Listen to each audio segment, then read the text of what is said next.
Интересното е, че свети Валентин и свети Трифон са живели почти по едно и също време. Били са лечители и двамата претърпяват мъченическа смърт. Живеят около 255 година по време на нашата ера. Твърде вероятно двамата светци да са една и съща личност. В календара на Древна Атина периода между средата януари и средата на февруари е бил известен като месец Гамилион. Той е бил посветен на свещения брак между Зевс и Хера. Древните римляни на 15 февруари са празнували празникът Луперукс, богът на плодородието, който е бил изобразяван полугол и облечен в козия кожа. По стара българска традиция на 14 февруари честваме Трифон Зарезан, празник на лозаря. Днес повод имат да почерпят всички градинари, кръчмари и лозари. Много интересна е историята около името на този празник. Легендата разказва, че един ден на връщане от молитва сина си Пресвета Богородица минала покрай брат си Трифон, който точно тогава зарязвал лозята. Тя го поздравила, а той, виждайки детето на ръцете, и се присмял. Мома си, пък имаш син. Богородица се разсърдила и щом се върнала в къща, казала на майка си да отиде на лозето и скърпа и сол, защото брат си отрязал носът. Щом майката отишла, видяла, че на Трифон му няма нищо, споделила какво е казала сестра му. А момъкът се засмял и казал: аз не режа така, а ето така. При показаното обаче Трифон наистина си отрязал носът. Това било последствие от подигравките му. От тук идва и името на знаменития ден. В чест на Пресвета Богородица той бил наречен Трифон Зарезан.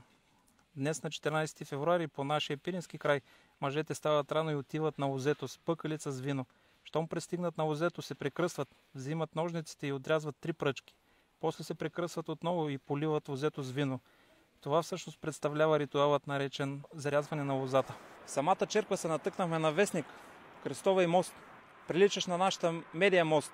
В главната статия е заглавена "Гръцка трагедия", в която е описано как гръцкото правителство е приело поправки в законодателството на Гърция за одобряване на еднополови бракове.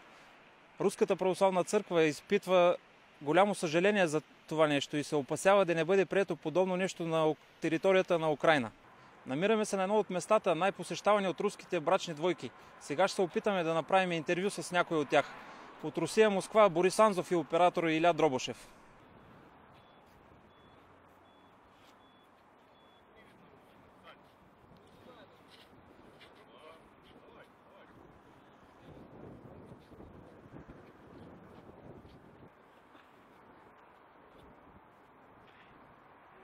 Здравствуйте, сегодня день влюбленных. Как вы отмечаете?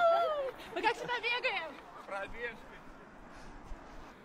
Ну, любимый мне подарил сладкий сюрприз, тортик с конфетами. Я очень люблю сладости. Вот. Ну, а я в ответ сегодня позову его в ресторан, и мы пойдем кушать вкусную еду вечером. Поужинаем вместе с нашим малышом. Да, ну, в кругу семьи, конечно же, для нас это такой особенный день, особенный праздник. Когда можно выразить свои чувства, еще раз напомнить своей второй половинке о своей любви. Здравствуйте, сегодня день влюбленных. Как вы собираетесь отмечать этот праздник? Вижу, вы на работе. Подожди, я узбек, я немножко понимаю. Сегодня день влюбленных. Как вы собираетесь отмечать этот праздник? Не знаю. На работе? Спасибо.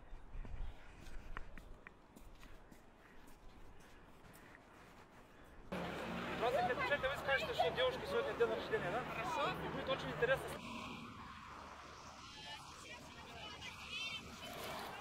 Рождения поздравляю всех с Днем влюбленных. О, любовь!